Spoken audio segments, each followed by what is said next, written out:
good morning and welcome to rainy Michigan. Last week it was beautiful, but this is what happens in springtime. If you planted last week, you're lucky. If you haven't planted, you'll have to wait until next week.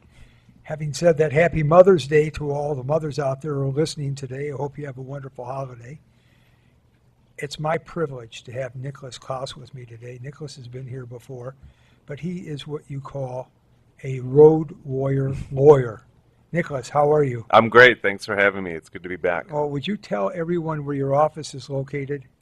My office is located in Ann Arbor, Michigan. I'm right downtown, but I practice all over the state. So Now, he has a pin in his lapel. It's the National Lawyers Guild. that's right. And this is a very, very old organization in the United States and a very important organization because this is one of the foundational organizations that's responsible for our civil rights. Let's talk about your organization a little bit. Sure. Thank you.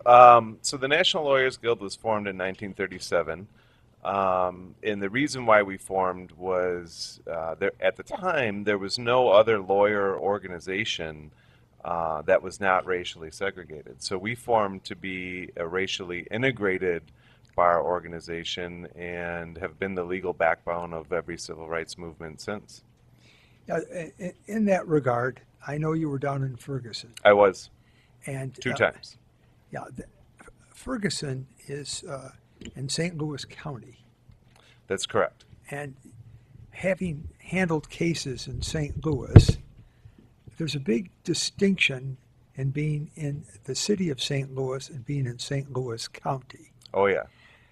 You can get a much better trial in the city of St. Louis than you can in St. Louis County. Absolutely.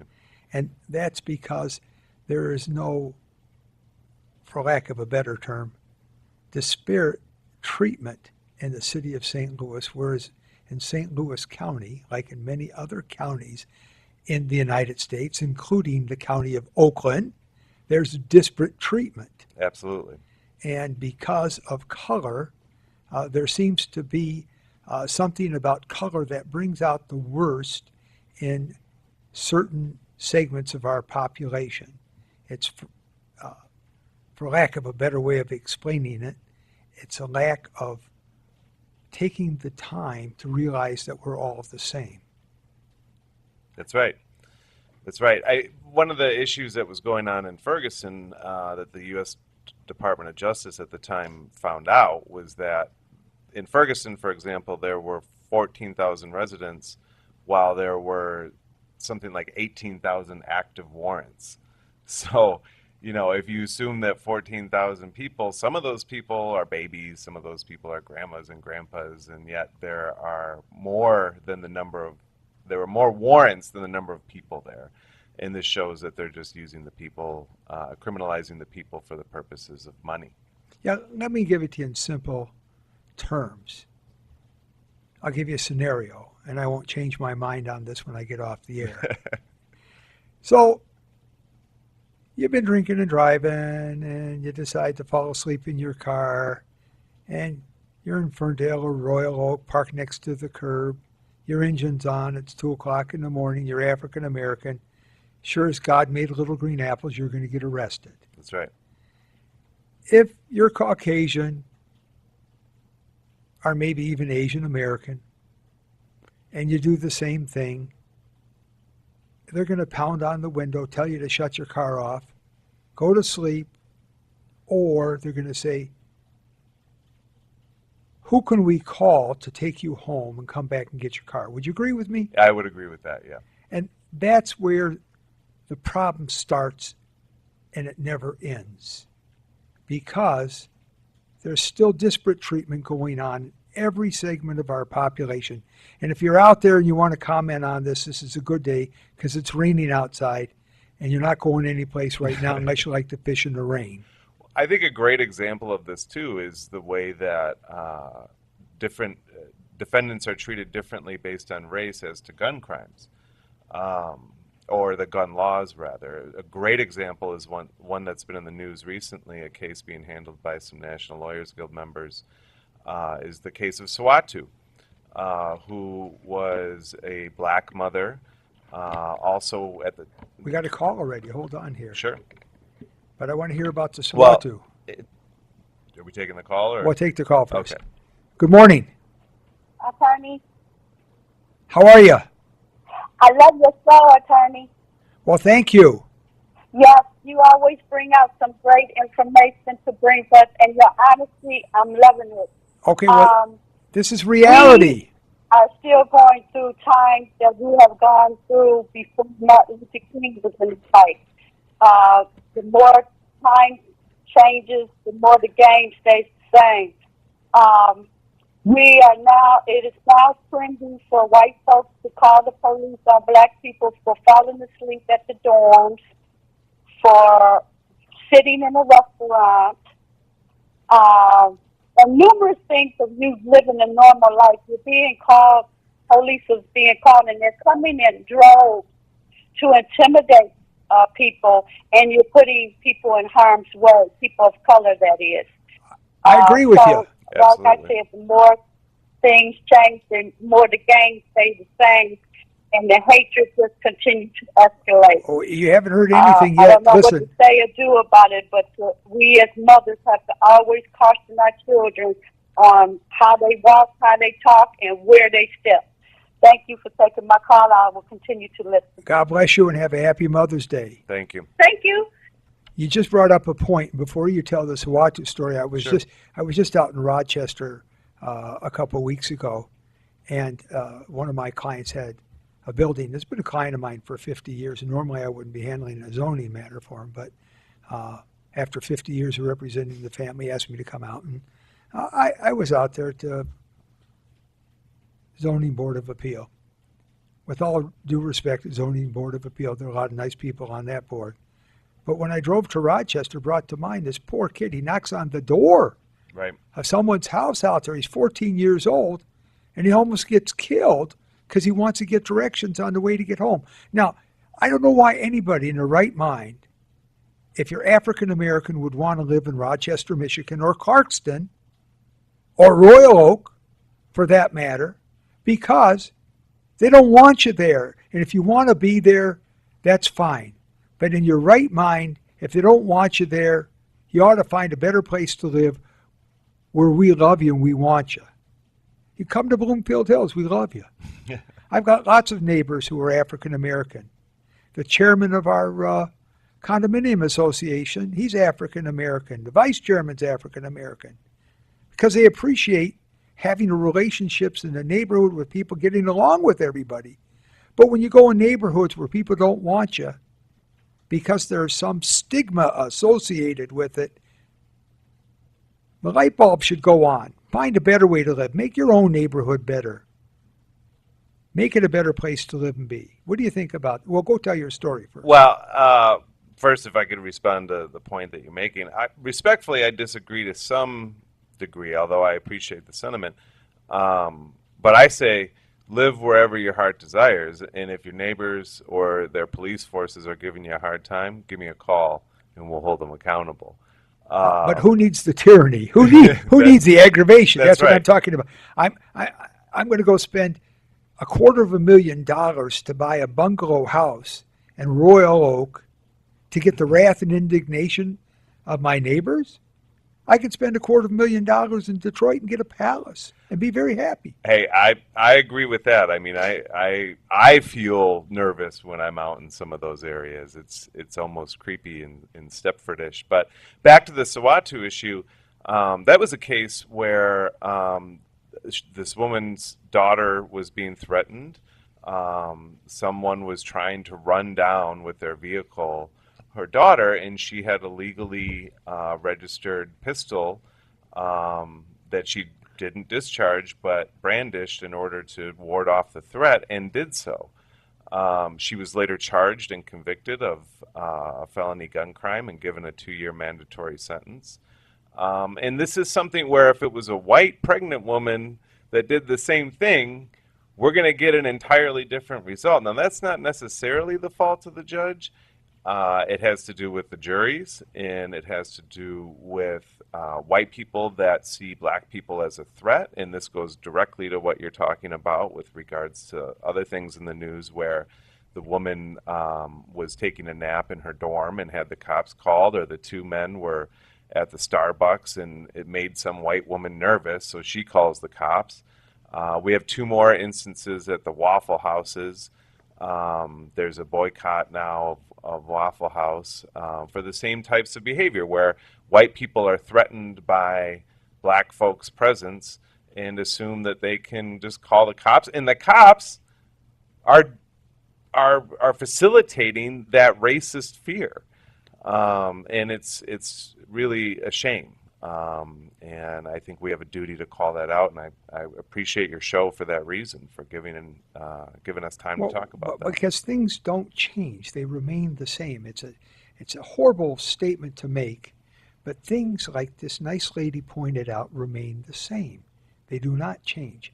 Here we are with this incredible growth going on in the city of Detroit. It's all focused on one district. That's right. There's a lot of money coming in there. It's in Corktown. It's in Midtown. It's in downtown. It's the Tony district now. It's the high end.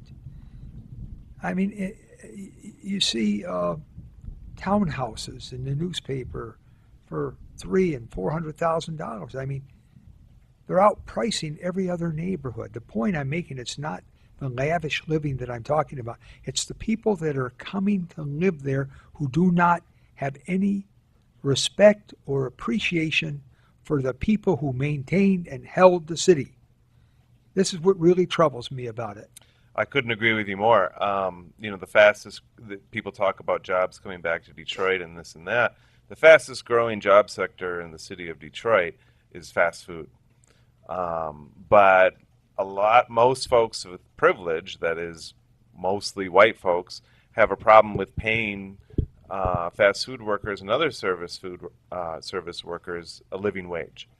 When I got a tour by the vice president of Quicken of all of their facilities a couple of years ago, while we were in their buildings, we went up and down all the floors, and one thing that I noticed was that when we got down to the bottom floors, the basement floors, where they actually physically package the loans and this and that, and do this sort of menial labor, it was all filled with black people. Yeah, the $12 an hour workers. Now, here's what I want to point out. The people upstairs, well, they went to Michigan State and graduated, they're getting $125,000 a year. Right. That's right. And so as you work your way up on those floors, you see fewer and fewer black folks, and you see more and more white folks.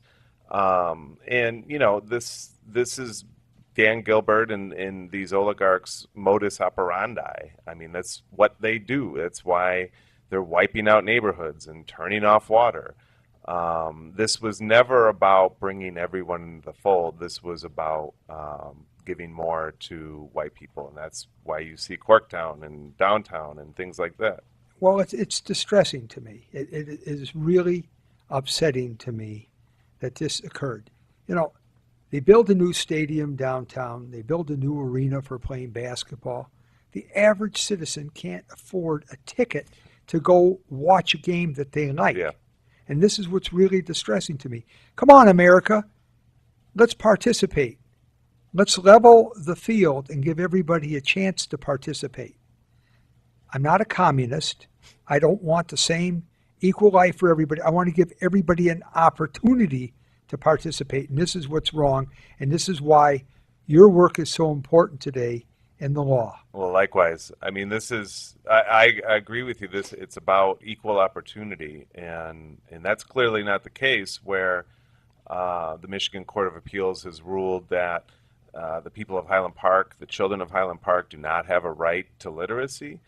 What does that say about our values? Well, we're going to get back to that issue in a minute. We're going to take a break for a minute. We're going to come back. We're going to discuss that case. It went up to the Michigan Supreme Court, went into the federal court, really didn't get any place. That's right. Okay, we'll be back in a couple minutes.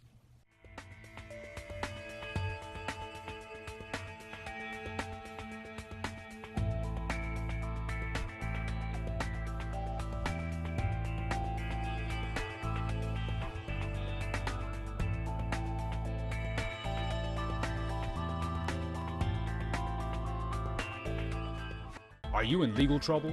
Are you in need of legal advice? Or just have general legal questions? Call 1-800-529-8721. That's 1-800-LAW-USA1. And watch Law Power Hour and get your questions answered by experienced attorneys who are experts in their field. That's Law Power Hour, hosted by Barry Keller, attorney at law. Saturdays at 10 a.m. here on WHPR Detroit Live.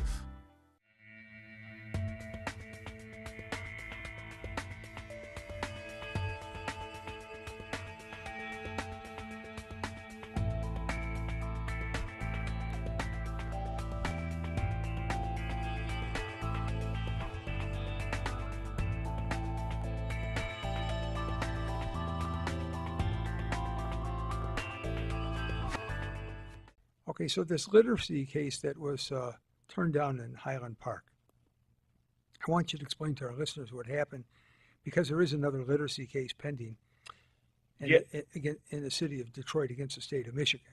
Well, I should say I didn't work on this case. I'm only somewhat familiar with it, but my understanding is that there was a civil rights case that was brought suing the Highland Park schools, saying that essentially they had a right to literacy, they had a right to be educated under the Constitution, and that right was not being fulfilled or was violated by the school system and the emergency manager there, which was being run by an emergency manager.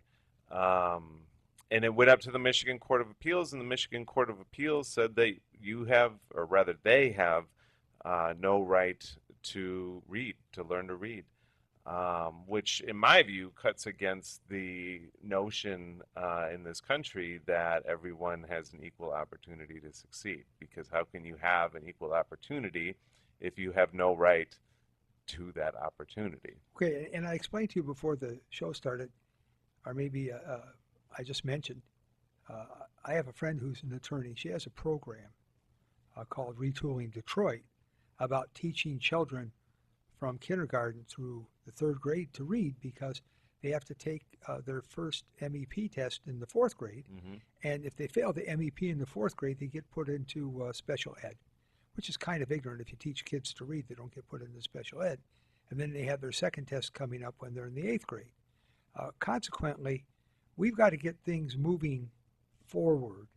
And one of the things that I wanted to do, if we get enough people that are interested in it, is I wanted to have a march on the Board of Education in August before school starts and demand of the Board of Education that they implement some progressive programs and allocate dollars to teach kids to read.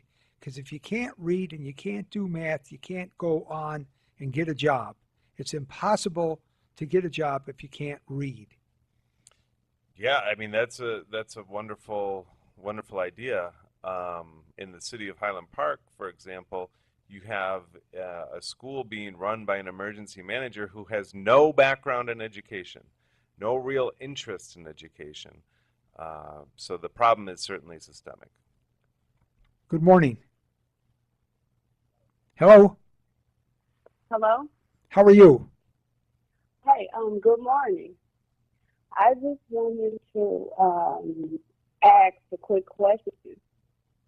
Okay, so what if they are violating the state constitution? Who are you talking about? Who is they and what are they violating?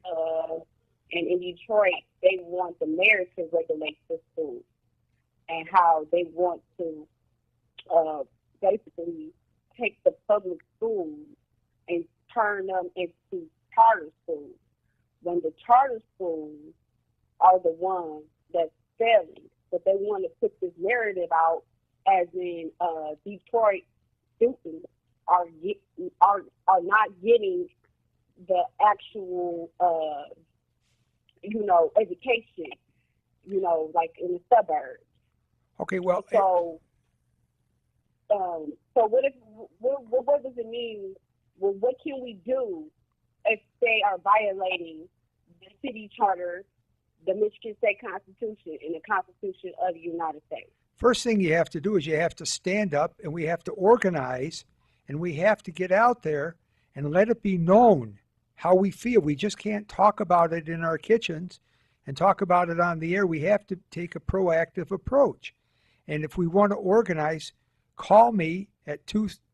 Hold on one moment, because I hear an echo. Okay, can you hear me without an echo? 248-335-9266. 9266. 9266. And let's. And what's his name? What's his name and his number? This is Mr. Klaus. Hi, you can call me at 313-757-2052. And I assure you. 05 2052. 2052. I'll give it to you one more time. 313-757-2052. And here's what we're going to do. We're going to get together with you and we're going to talk to the Lawyers Guild and see what we can put together to have a march, whether it's in Lansing or it's in Detroit, for equal opportunity for education. Because if your kids don't get educated, they end up in special ed, then they get stigmatized. Somebody's pointing the finger at them, telling them they got a problem when they don't have one, and then they're really getting in trouble. Because once they get into special ed, if they don't belong there, they really get in trouble. Then by the time they're in the 9th grade, they drop out of school, and then we're representing them in juvenile court or in the criminal system, and it's not fair. It's wrong. It's a lot of stuff that's happening. I understand. Well, that they are not talking about. Okay. With the water, the drainage fees, the school takeover, the financial. You're right about all of it. Advisory board. It's several different things that's going on in the city. Give us a call. So thank you. Good morning. Good morning, gentlemen. You know, we need to go to the root of the problem as far as education, and a lot of us don't want to deal with that issue. And there are many of them. You know, are you familiar with Robert Kennedy Jr. and his research on the vaccine situation? Have you all embarked upon that or whatever? Because many are afraid to deal with that issue, whatever. And so when you talk about education is designed to separate people. And they will never educate black children properly, nor poor people properly. That's right. And we all know that. But many of us politicians will not deal with that situation, with the vaccine situation. Well, you're right. He has a whistleblower. They refused to allow him to speak or whatever concerning that. He had evidence to prove, understand, that they were using these mercury-based vaccines to affect the brains. When you find out that it's 1,000 times worse than lead, but nobody speaks on it, but those who have the courage. Everybody else is afraid because of strong pharmaceutical lobbyists that run America, whatever. Well, listen. I agree with everything you're saying. So we want you to join us. We want you to join us in getting fundamental rights because it's going to have a significant impact on what happens in the future. Just wait. When you talk about the future and you look at America's economy, how long do you think America on the road that she's going, that she's even going to be around? We're sitting back, pulling our fingers, understand? And you look at a government that's wicked to the core. And we sit back afraid to speak on it. But we're going to suffer behind it as you continue to watch from the West Coast to the East Coast. These storms ripping America. You're looking at a president, understand, that's in there. He's got a jacket on that's laced in gasoline, and he's taking America into hell in a rocket ship. And you're afraid to even speak on it. You don't have but a few more days to go or whatever. It's on its way out. Okay, well, you're going to join us then. All right. Thank you. You have a blessed day. Good morning. Good morning. I got the 248-9266 six, two, but I didn't get the it's, 3 digits. okay, it's 248-335-9266. And what we're looking, Okay, also, okay, here, if you could look up the CAFA SWINDO, that's that comprehensive annual financial report. That's another root of the evil where the resources, our tax dollars are being used against us instead of for us. That's right. According to the CAFA SWINDO documentary, they're telling us that the corporation as well as our government is taking those tax dollars into offshore accounts, investing in foreign and domestic stock market. So they're using that money to pay the politicians to continue to pimp the people, to continue to keep us dumbed down, numbed down, illiterate financially. If you don't know where your tax dollars are going, they can tell you anything. And this is why our schools, our roads, and other resources are not being provided, because they keep telling us there's a thing called budget that never has any money in it. And so we need to investigate this documentary and blow the roof up with outsider forensic audits to find out where are those CAFA funds, how much money is really in it, and why is it not being used to save our communities and our children's education. Thank you for taking my call. Thank you. See, this is what's at the heart of what we do every day. We, unfortunately, as lawyers, and I'm sure you agree with me, have to deal with the fallout. That's right. What we have to deal with are the problems that occur because of the lack of understanding in the system. And as I pointed out, and I know Nicholas agrees with me, when you don't educate people, whether they're black, white, green, or yellow, and they end up in special ed and they don't belong there, and as they grow up, by the time they reach the 9th grade, they start having problems in the juvenile delinquent system. Sure. They've been stigmatized already. And because of that, the hostility and the anger that's developed in them because they've been mistreated and, unfortunately, I hate to use the word misunderstood, they've been misguided and misdirected, they end up in trouble. And then you got some jurist sitting up on the bench who has no appreciation for the problem. Right. And they're sitting there, and what do? They come down on them, and they sentence them to jail. Well, when they sentence them to jail, it all depends on who's getting sentenced. That's right. And I hate to say it, there's a lot of issues related to racism on the bench. Yeah, clearly white folks and black folks are treated far differently as it relates to sentencing. White people statistically use far more drugs than the black community does, and yet black people are sentenced to far more years for drug use than white people are. So, I mean, that's a clear example of a disparity in sentencing. And how people are treated and the plea deals that are offered and so forth. Well, even the drug companies. I mean, let's get right to the root of things. When OxyContin became popular, who did they market it to?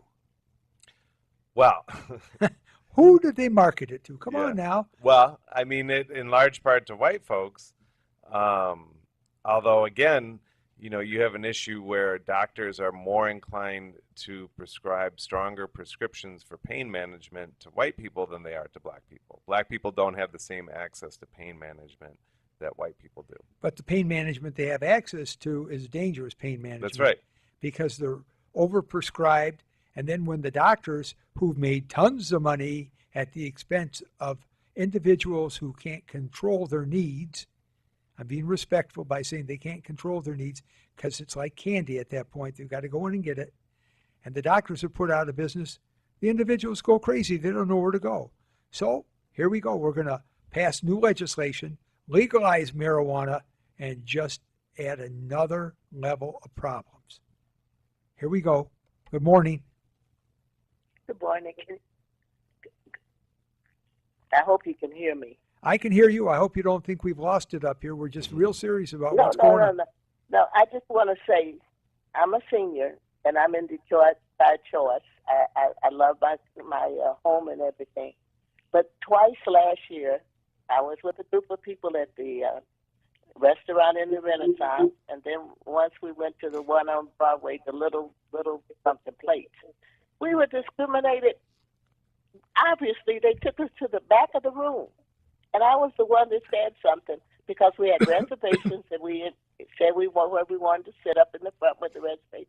They insisted on putting us all the way to the back. So there are two Detroits. That's right. I was in the area of Wayne State yesterday on Cass. It was like I was in New York. The cars, the people, the sidewalk traffic. I'm telling you, there are two Detroits. I don't care what anybody says. Well, I know because I live here. Okay. So I'll conclude with that. I'm enjoying your program, and you're talking what needs to be said. And I wish you would preach it to these churches, too, in Detroit. Thank you. Well, Have a blessed Mother's Day. Thank you. Thank you. And you know, one of my favorite statements that I make on the air, and I get criticized for it, is Whitey's on the move. And Whitey don't know anything about the city. I lived in this city when I was 20 years old on Palestern 2nd.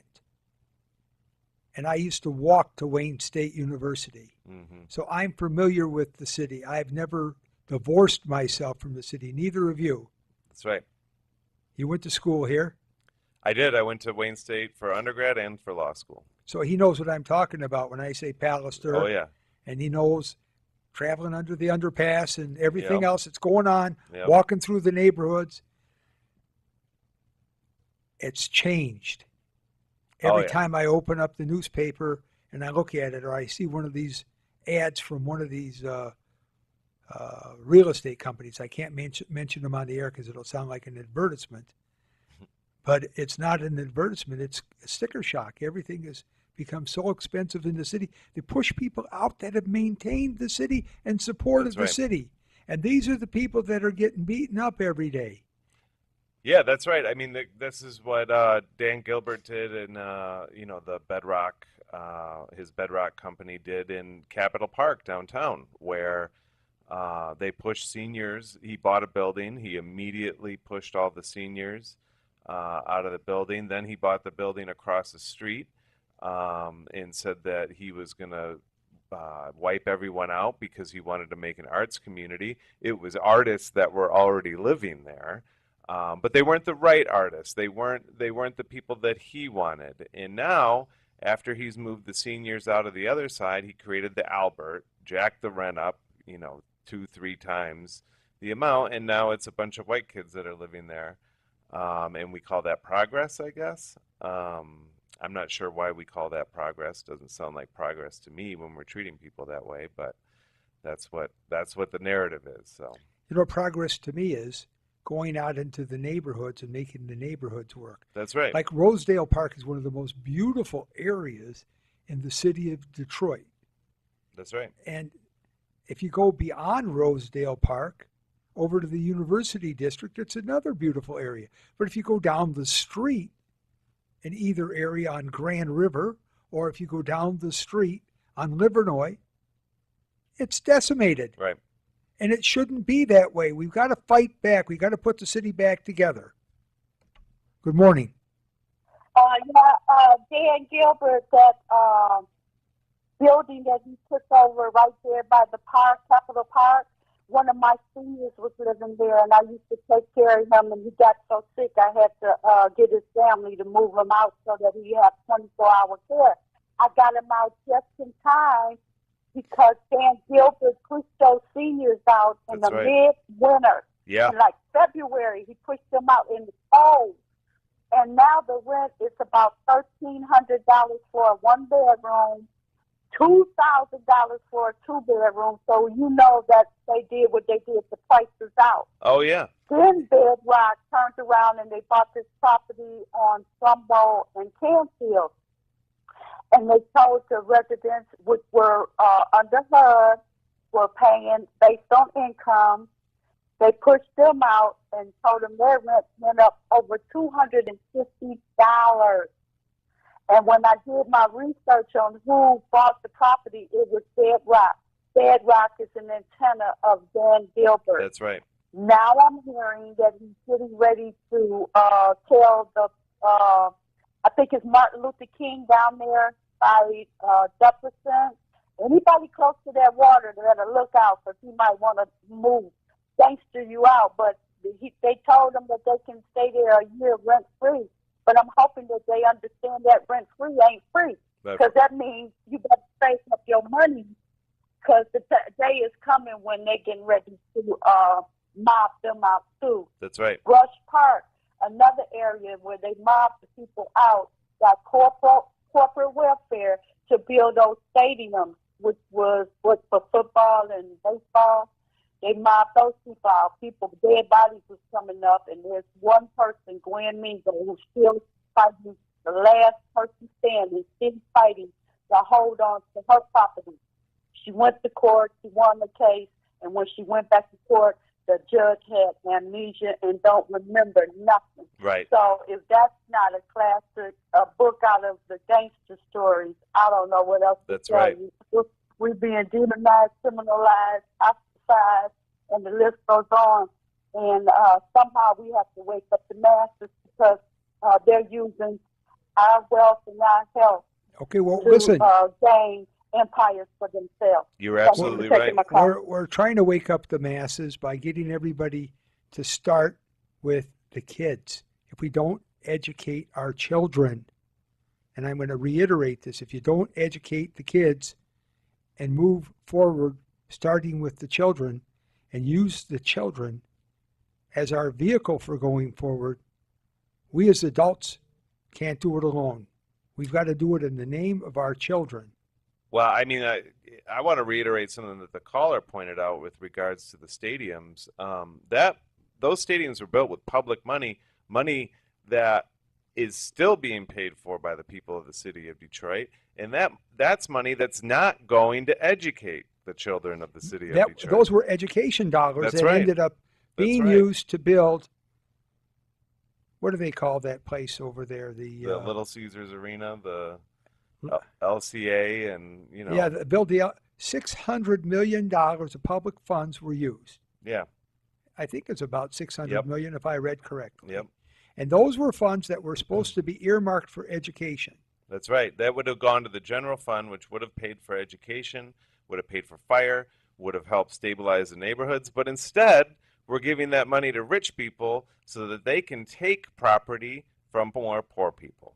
And they charge, you get a ticket over there at the Little Caesars Arena. My God, to go to a basketball game costs $125 for a right. seat.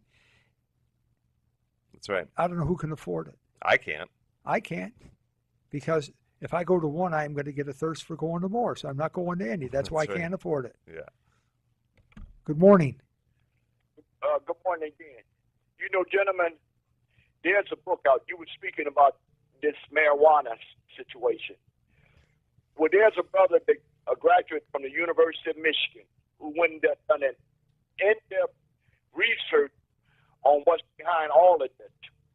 And he has discovered that the CIA, CDC, and all these other organizations are actually behind this movement. They have altered the seed of the natural hemp, and they have designed it in a way where the chemical, the THC imbalance, has an effect on the brain, and they have planned this. It's been planned. The brother has done the research. In the name of the book, you need to get and read it. If you're really sincere about making a change, it's called Understanding the Assault on the Black Man, Manhood, and Black Masculinity by Wesley Muhammad, PhD. Thank you, It's sir. an excellent book, and he goes all over in information about this government and what they've been doing since the 50s and how this all has come into play, where you got a weed house on almost every other corner in the city of Detroit. I agree with you, and that's what All I right, was trying to guys, explain. you have a blessed day. Keep up the good work. Okay, that's what I was trying to explain. When they passed the new marijuana laws, there's going to be a proliferation. That means there's just going to be a flowering of marijuana weed shops, as the gentleman called them, all over the city. There's going to be grow permits. It's a huge business. I had people on last week who talked about it, representing people in this business, in this industry. And it's going to be an incredible problem for the city because people are going to get stopped and they're going to be under the influence. They're going to be vaping. They're going to be smoking. They're going to be eating products that have marijuana or THC in them, and they're going to be charged with driving under the influence of drugs. It's going to be a huge problem. There's no substitute. We got a caller. Good morning. I just want to quickly say something about the marijuana. They have federally funded fed agencies in your community. So you can walk around with a green card all you want, smelling like weed.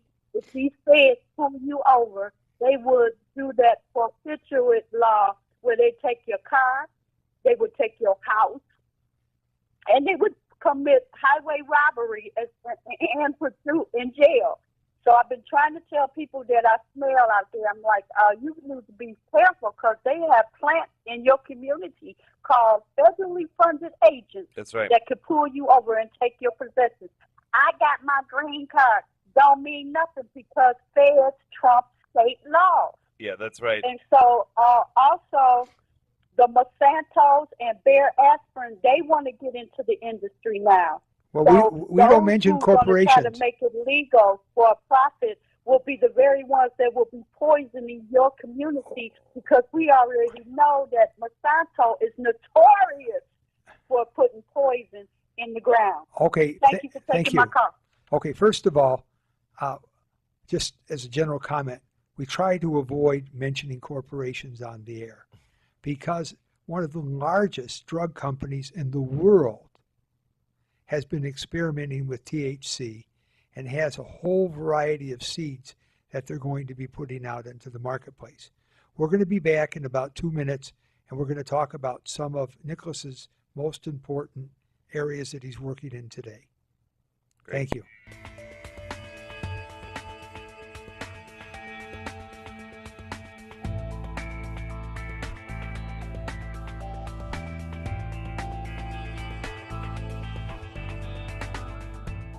Are you in legal trouble? Are you in need of legal advice? Or just have general legal questions? Call 1-800-529-8721. That's 1-800-LAW-USA1. And watch Law Power Hour and get your questions answered by experienced attorneys who are experts in their field. That's Law Power Hour, hosted by Barry Keller, attorney at law. Saturdays at 10 a.m. here on WHPR Detroit Live.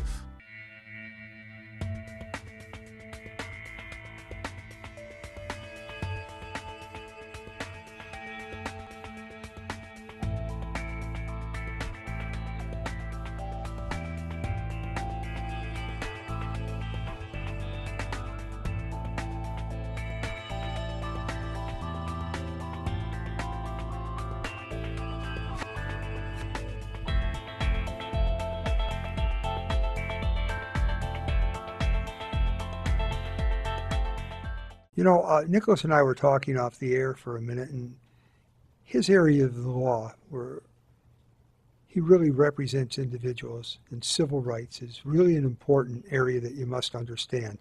So for the next 15 minutes, we're going to talk about Nicholas, okay? And his practice is really unique. Civil rights just doesn't involve representing people in police brutality, does it? No, I mean, it does encompass that, but there's a lot more to it than that. Okay, why don't you tell our listeners about your practice? I know that your home base is in Ann Arbor. That's right. I'm based in Ann Arbor. Excuse me. However, I take cases all over the state, wherever people are having trouble. I take a lot of cases in rural areas where you have farmers that are facing what amounts to corrupt townships and governments and counties. I do Open Meetings Act violation cases, nuisance violation cases, all kinds of things. Okay, but we're really talking about some important issues that related to civil rights. Sure. Another case that I'm working on right now is a case I'm representing a war hero, actually, a man that did 5 tours in Iraq and Afghanistan, came home, found out that there were going to be Nazis marching in Michigan State, went up there to protest and was arrested for interfering with police business. Apparently, the police were in the business of protecting the Nazis, and so he got arrested for protesting the Nazis. So he, along with about 17 other people in East Lansing, are being represented by myself and other attorneys with the National Lawyers Guild. And when I was 13 years old, I very proudly told you I grew up in Los Angeles, and I was at Pershing Square downtown when Gerald L.K. Smith, who was the leader of the American Nazi Party, was having a rally, and I threw a brick at him. That's right. And I got arrested. And I'm very proud to admit on the air that I was arrested at the age of 13 for throwing a brick at this Nazi. Good. Yes. And it made me very proud. Good work. So you got to stick your feet in the ground, and you got to dig in and maintain your principles. That's right. And that's why I really like having Nicholas around, because he maintains his principles. He cut his teeth with a good law firm. They're right on the forefront. I don't agree with them philosophically on a lot of issues. But he learned well, and he's a good person for you to call if you've got a civil rights issue. Being evicted from your house, losing your house because of taxes, oftentimes has civil rights issues involved. That's right. In my view, civil rights, as you mentioned, is more than police brutality. It's anything where there's a fundamental right at issue, and in my view, people have a fundamental right to life, liberty, and the pursuit of happiness, and that includes a house to live on and being left alone in that house or on your land. And what we're seeing in some of these rural communities are townships moving to basically steal people's land, and they're doing it by passing nuisance ordinances. Oftentimes these people are farmers, they don't have a lot of money, and they can't fight the charges, and before you know it, they got a tax lien and the land's being foreclosed and being sold to multinational corporations. Well, the same thing happened in the city of Detroit with tax liens that That's people right. didn't find out about, and they lost their property. Yeah, so when I first started practicing, I was working with activist organizations around the foreclosure crisis in Detroit, in Highland Park, and Flint, and some of these urban areas.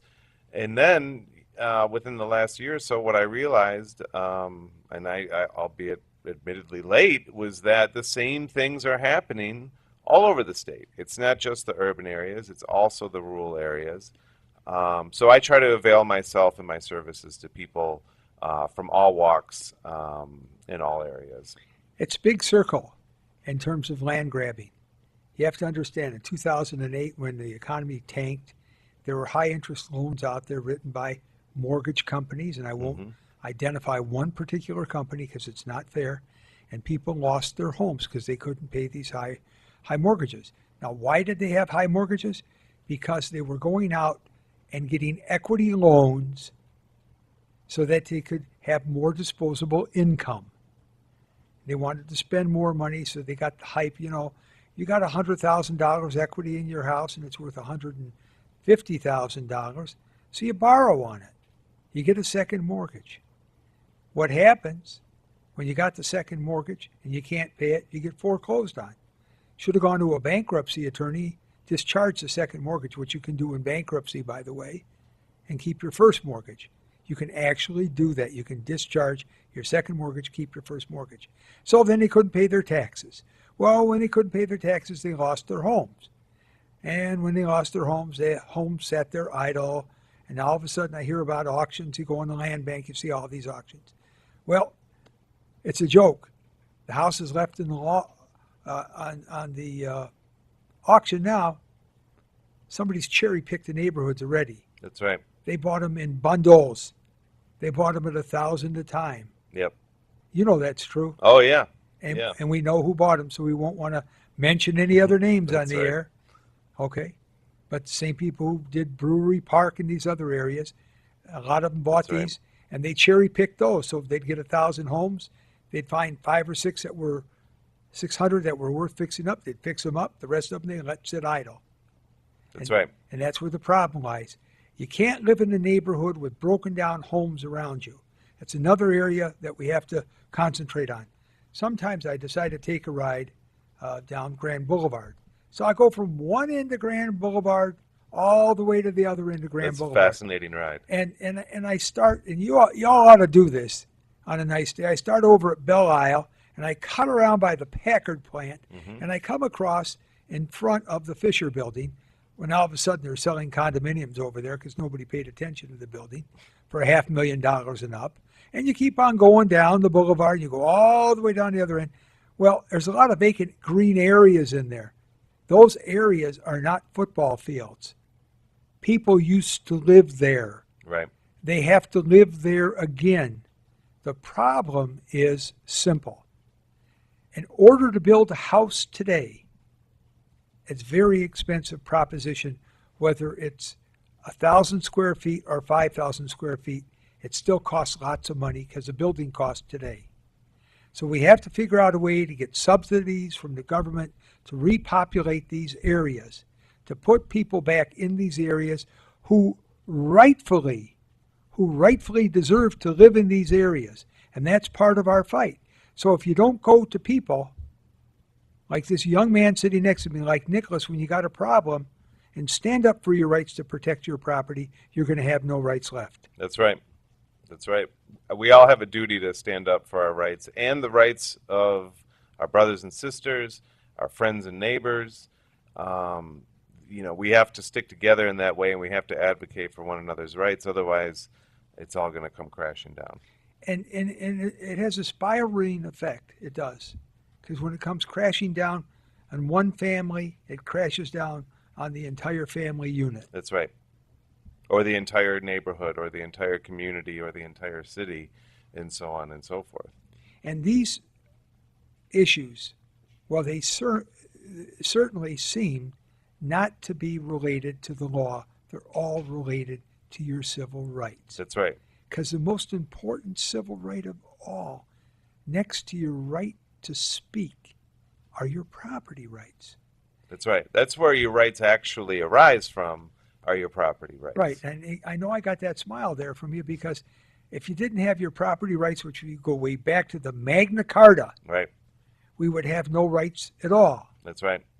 So you've got a right to possess property. You've got a right of free speech, as long as you're not inciting riots. I have to put that caveat in there. No fighting words. Yeah, you're all set. You've got a right to bear arms as long as you bear arms properly. Right. You don't have a right to go out and fire a gun in the middle of the street because it's Mother's Day to celebrate. Having said that, I wish you all a great holiday. I want Nicholas to come back. He's going to help us put this march together. Love to. Thanks for having us today. Good luck, everyone.